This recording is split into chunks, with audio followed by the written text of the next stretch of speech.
Today we're talking about a headline that landed hard in the entertainment world. Britney Spears is facing a fresh legal issue in California, tied to a DUI arrest involving both alcohol and at least one drug.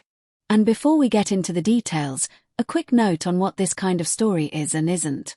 It's about a public court filing and what authorities say happened, not speculation about someone's private life. But it also connects to a much bigger, longer arc in Britney's story that a lot of people already carry in their minds. Exactly. So here's the core update. Prosecutors in Ventura County say Britney Spears, who's 44, has been charged with one misdemeanor count, driving under the combined influence of alcohol and at least one drug. One misdemeanor charge. That's important because it shapes what happens next. And from what's been reported, the complaint itself doesn't spell out the specific substance or the amount involved. No details like, it was this drug or this blood alcohol level are included in what's publicly described. The timeline matters too. This all traces back to an arrest on March 4. According to the California Highway Patrol, she was pulled over on US 101, near where she lives, after officers say she was driving at high speed and in an erratic way.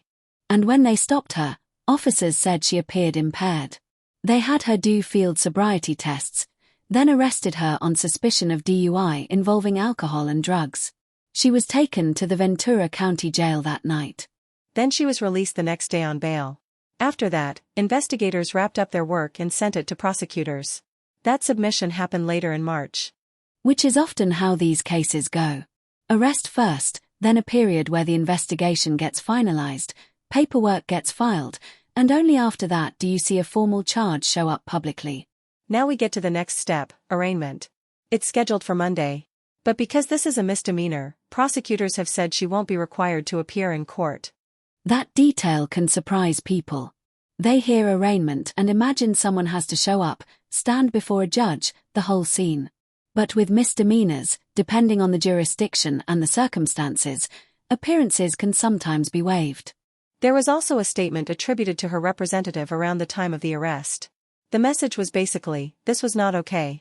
The wording was blunt, characterizing the alleged actions as unacceptable, and framing it as potentially the start of a long overdue change in her life. And then there's the treatment piece.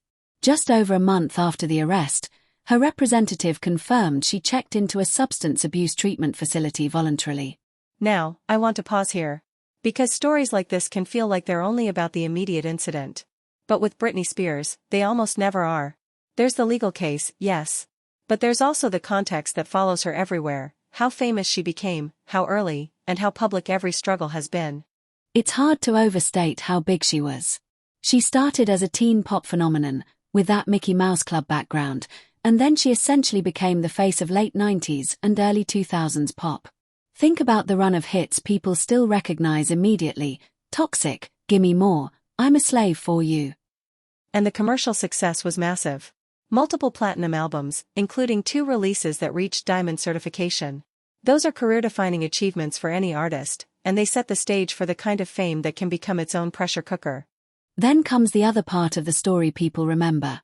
The tabloids, the paparazzi, and a level of scrutiny that turned real mental health struggles into a spectacle. For years, it wasn't just that she was famous. It was that her private life became public property in a way that is, honestly, hard to imagine unless you lived through that era in real time. Which leads into the conservatorship.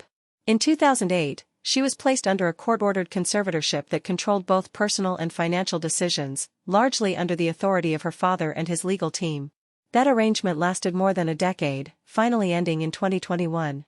And once that ended, people watched closely to see what came next.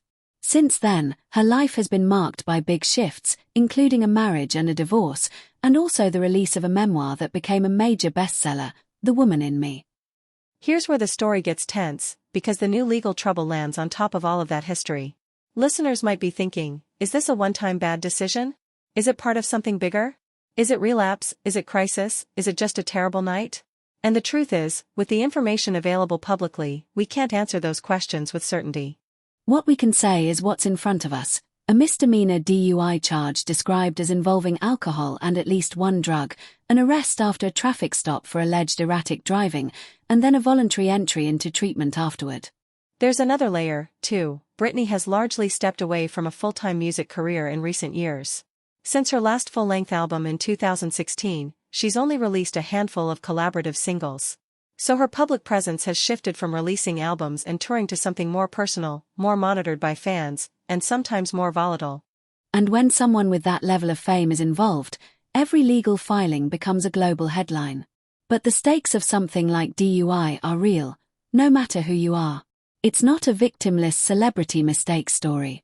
Dangerous driving can change lives in a second. That's the sobering part. Even when the story is wrapped in celebrity and history and commentary, it still comes down to roadway safety, accountability, and what happens next in the legal system. So where does it land right now? The case is filed. The arraignment is scheduled. There's no requirement for her to appear because it's a misdemeanor, according to prosecutors.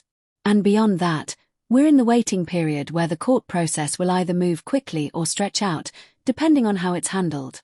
If you're listening and you're thinking, I don't even know what to feel about this, that makes sense. Britney's story has always pulled people in different directions: concern, frustration, protectiveness, exhaustion, hope. And maybe the most human ending to this update is also the simplest. A person is facing a charge, and that matters. If treatment is part of the story, that matters too. The next chapter isn't written by headlines. It's written by choices, legal outcomes, and what support looks like behind the scenes. We'll keep an eye on what's confirmed as this moves forward.